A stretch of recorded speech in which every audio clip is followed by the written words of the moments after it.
Human rights are the rights you have simply because you're human. It's how you instinctively expect and deserve to be treated as a person, like the right to live freely, to speak your mind, and to be treated as an equal. There are many kinds of rights. Most apply to a certain group. But human rights are the only ones that apply to absolutely everyone, everywhere. That means kids, old people, poor people, basketball players, garbage men, rappers, teachers, Africans, Indians, Albanians, Christians, Muslims, Kabbalists, atheists, your mom, your dad, your next door neighbor, and you all have the exact same human rights. In other words, they're universal. But the question remains, what are they? Name the human rights? What the human rights are? The right to live. Equality between all peoples. Right to religion, the right to... Is there supposed to be a list somewhere I should be aware of? According to the United Nations, there are a total of 30 human rights, which are usually lumped together and called simply human rights. They're all listed out in the Universal Declaration of Human Rights, which is the world's most widely accepted document on the subject. But it was a long time in coming. At first, there were no human rights. If you were in with the right crowd, you were safe.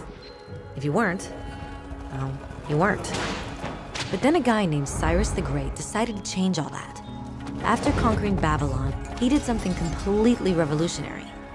He announced that all slaves were free to go. He also said people had the freedom to choose their religion, no matter what crowd they were a part of. They documented his words on a clay tablet known as the Cyrus Cylinder. And just like that, human rights were born. The idea spread quickly to Greece, to India, and eventually to Rome. They noticed that people naturally followed certain laws, even if they weren't told to. They called this natural law, but it kept getting trampled on by those in power. Not until 1,000 years later in England did they finally get a king to agree that no one can overrule the rights of the people, not even a king. People's rights were finally recognized, and they were now safe from those in power. Kind of. It still took a bunch of British rebels declaring their independence before the king got the point that all men are created equal. Which isn't to say he liked the idea, but he couldn't stop them, and America was born. The French immediately followed with their own revolution for their own rights. Their list was even longer, and they insisted that these rights weren't just made up. They were natural. The Roman concept of natural law had become natural rights. Unfortunately, not everyone was so thrilled. In France, a general named Napoleon decided to overthrow the new French democracy and crown himself emperor of the world. He almost succeeded, but the countries of Europe joined forces and defeated him. Human rights was again a hot topic. They drew up international agreements, broadly granting many rights across Europe. But only across Europe. The rest of the world somehow still didn't qualify. Instead, they got invaded, conquered, and consumed by Europe's massive empires. But then a young lawyer from India decided enough was enough. His name was Mahatma Gandhi, and in the face of violence, he insisted that all people of Earth had rights, not just in Europe.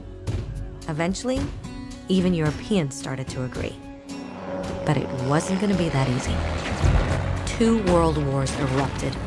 Hitler exterminated half the Jewish population of Earth in horrifying Nazi death camps. And all told, 90 million people died. Never had human rights been so terrifyingly close to extinction.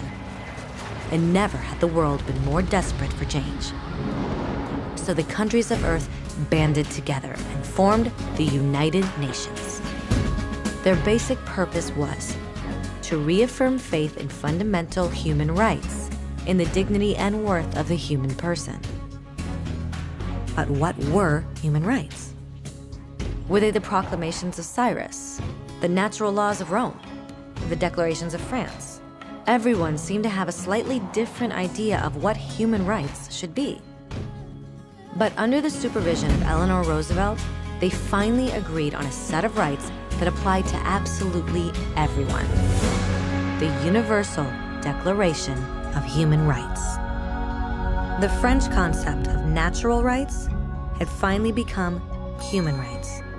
So, in summary, at first, only a few lucky people had any rights, until one of those guys decided, hey, other people should have some rights too, which was great, except not everyone agreed. And it only took a few thousand years of fighting and declarations and more fighting until everyone finally agreed that human rights should apply to everyone. And they all lived happily ever after. Except for one little problem. If people have the right to food and shelter, why are 16,000 children dying of starvation every day?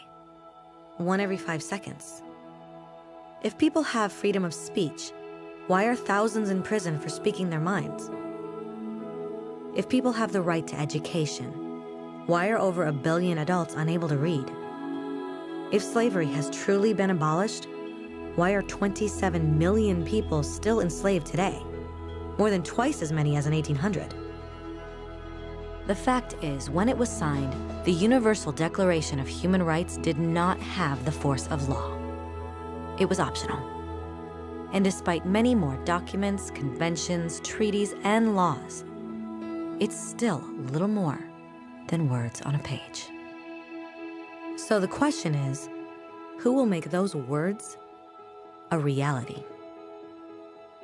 I have a dream today. When Dr. King marched for racial equality, he was marching for rights that had been guaranteed by the United Nations for almost 2 decades. But still, he marched. When Nelson Mandela stood up for social justice in the 1990s, his country had already agreed to abolish such discrimination for almost 40 years. But still, he fought.